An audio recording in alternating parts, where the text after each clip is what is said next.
Assalamu alaikum, hello and namaste. Welcome to another inspiring episode, number 74 of the Limelight. This is your host Fareen here, and today on the hot seat we have a very creative personality. She is the founder of Once Upon a Time and Beyond, where she does storytelling, creative writing, grammar, phonics, and much more. So, listeners, please welcome our guest, Salome Dsouza. Hello, Salome. How are you doing today?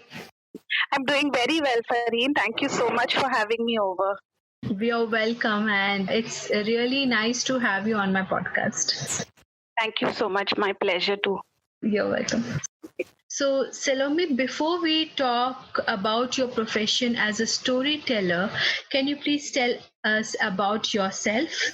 Surely, Fareen. So, I come from a corporate experience of HR and training of about 8+ years.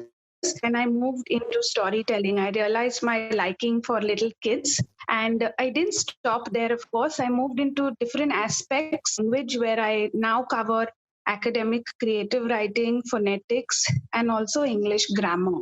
And I've also moved into shops that I've begun conducting, specifically related to storytelling. Oh, wow, that's very amazing. Thank you. I wish and pray that God gives you and your family all the health and happiness in life. But in you too. Thank you. You're welcome. Tell me what really inspired you to start Once Upon a Time Stories? I was struggling with, what should decided that I wanted to start storytelling. I was wondering what kind of a name I should go with. And, struck me is whenever we start a story, we always start the story with once upon a time or a long time ago. So that inspired me for the name. And specifically storytelling, if you ask me, it honestly just happened to me. Storytelling fell into my lap. I was scouting around for things to do with my son when we were on a holiday trip. And that's the time I realized that the local library, these storytelling sessions, and that kind of intrigued me to go and watch those storytellers perform. And then when I came to India, I realized that, there is so much scope here also for storytelling. It was very nascent when I began about 5 years back, picked up so much now. And yes, storytelling honestly just happened, and I'm so glad it did in the way it did to me and made me a better person. So yes, storytelling happened and I'm glad to the universe that it did. Wow, it's really very innovative idea, I can say. And it is also satisfying when you bring story to kids and kids are smiling, they are happy, right? Oh, yes, it's the most heartening experience. I know there are a lot of parents and a lot of other educators also come back, how can we keep on telling a story? But there are so many innovative ways and that it builds with the children is so fabulous, and you may not notice it initially. But as the child grows up and grows, connections that stories make is so amazing. I mean, I can definitely speak with the way it has, formed my son. So yes, stories bring that unique connection that nothing else can bring. I truly believe that. Yeah, true. That is very true. Okay, when you initially started Once Upon a Time story venture, what were the challenges you faced? I think firstly, Fareen, the main challenge was, for people to understand what this form is. The challenge I faced was, so when I started announcing my workshops and batches, I realized people would turn an art class or a karate class, but not storytelling per se. My challenge was to orient parents towards the benefit of what storytelling can do for your children. That's honestly happened over a period of time.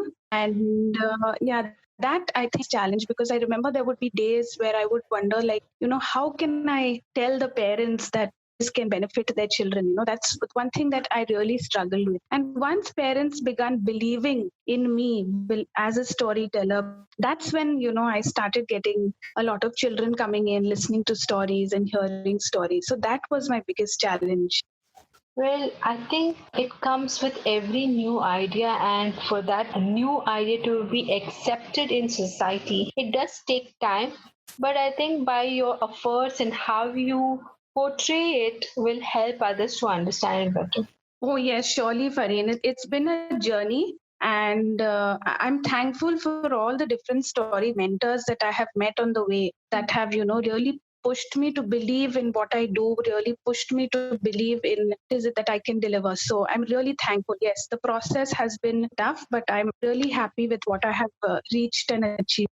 Right. Well, after all those serious questions, I have a fun segment for you. It is called the I'm rapid. looking forward to it as well. Oh my God, you know it. Cool. Okay. So I will be asking you three random questions which you can answer in Okay. one word or a sentence. Okay. Okay. Yeah. So my first question is, which is your favorite ice cream flavor? That's such a cute question. My favorite is strawberry. Oh, okay. That's why my daughter's favorite is Strawberry. strawberry. Yes. Okay, good. Okay, my second question is, if you had one superpower, what would it be? Okay, so this is quite silly. I think I was asked this question when I was much younger and remember really racking my brains to think about it. So now that you asked me, it's taken me back, I don't know how many years, but I think one superpower that I wish I could is to be invisible. Ah, invisible. Yes, you can do a lot of things when you're invisible. Okay, that is cool. So, my last question is, who is your greatest inspiration? Inspiration it has to be my dad. I mean, I just, wrote an article yesterday on my blog about him and Lovely. all-time inspiration just for the kind of person and the kind of hard worker and the kind of persistent worker that he was. My dad all the way. Been an inspiration not only for me personally but professionally as well. So yes, my dad. Lovely, lovely. Okay, that was the end of the rapid fire round, and your answers were amazing. And I don't have a hamper. I wish I could give you that someday. Yes, I will that hamper for him. Okay, well, now we have finished rapid fire round. We enter into the last segment of our show where we ask your advice for our listeners. Advice for our listeners would be, just follow your dream and on the path to following your dream, humble, transparent, and build as you grow. I truly believe that because only when you build is when you grow as well. So, yes, short and sweet. But yes, this is my advice for all the listeners.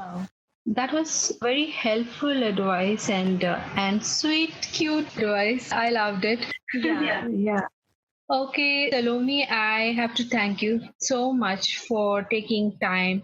I know your schedule is really busy. You do a lot of classes online and offline as well. So I thank you for doing this podcast with me. And I wish you all the best for your storytelling and all the other things you do. Thank you so much, Fareen. Thank you for, for all that you do and for all that, your podcast is really lovely. And I wish you all the very best for all your endeavor having me. Thank you so much, Tiff. Okay, listeners, if you have liked this interview, please click on the like button of the Limelyte page, and also I will be sharing you Salome's page where she has done a lot of lovely work. Thank you for listening, and I love this.